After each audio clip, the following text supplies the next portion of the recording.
Welcome to Reading for 6th grade. This is lesson 131. You'll need your Reader of America 2 and open to page 109. You also should have your new list. They are in a booklet that I stapled together. I stapled all of your vocab lists for the rest of the year there, so don't lose them. It should be list 27. So 26 was on the top, so you can tear them off as we finish them and just have the top one be the one that you have. So it should look like this for list 27. First word being rash. So we're going to go ahead and go through the list, and we're going to say them together. So go ahead and have your list handy, and if you don't get that, pause the video and get your list so that you can say them with us. Okay, so we'll say them like we do in spelling, but we'll just say the word, say the definition, and then say the word again.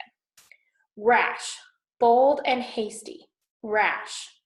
9 pence, a silver coin worth about 9 pennies, 9 pence. Snivel, whine or complain, snivel. Benignant, kind. Benignant, kind, benignant. Renown, great fame, renown. Antiquated, very old, antiquated.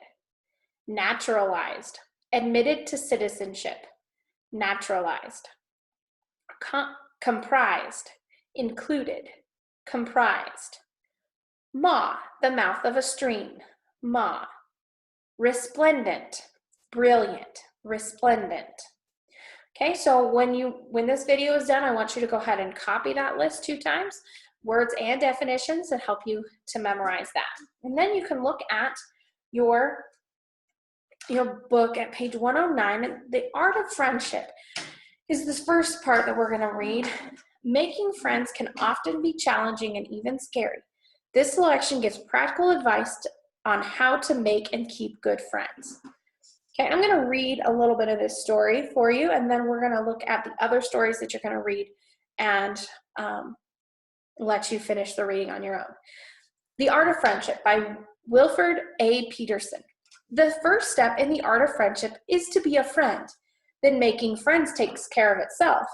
To be a friend, a man should start by being a friend to himself, by being true to his highest and best, and by aligning himself with the enduring promises and enduring values of human life that make for growth and progress.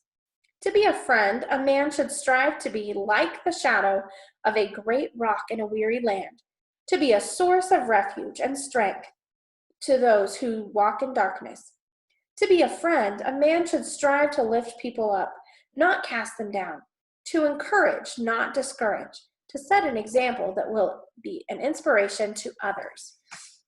I'll let you finish that story on your own. You can pause the video to do that, or you can listen to all of it and go back and read. Okay, Joe's Sacrifice is the next story that you're going to read. I'm going to read the introduction to that. One dreary November day, as the 4 March girls sat looking out the windows, wishing that something pleasant would happen, they spotted their mother coming down the street and Laurie, the neighbor boy, crossing into their yard. As the girls greeted their mother and enthusiastically agreed to go driving with Laurie, their revelry was interrupted by the sharp ring of the bell and the announcement of a telegram. Okay. Back on page 111, you can follow along as I read the intro to this. I expect to pass through this life but once.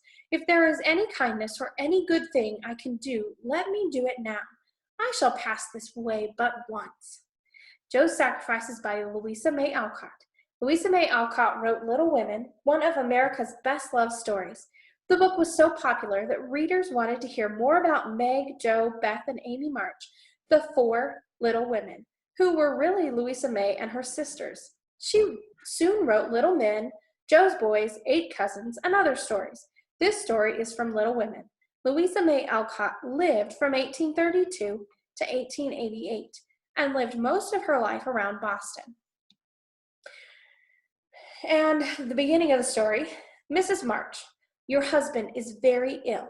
Come at once. S. Hale, Blank Hospital, Washington. How still the room was as they listened breathlessly, and how suddenly the whole world seemed to change as the girls gathered about their mother. Mrs. March read the message over, and in a tone they never forgot, said, I shall go at once, but it may be too late. Then turning to Laurie, she said, leave a note at Aunt March's. Joe, give me the pen and paper. I'll let you finish that story on your own as well. And then there are 2 poems after the story on page 117 and 118 about America. I'll read the introductions, but let you read the poems by yourself.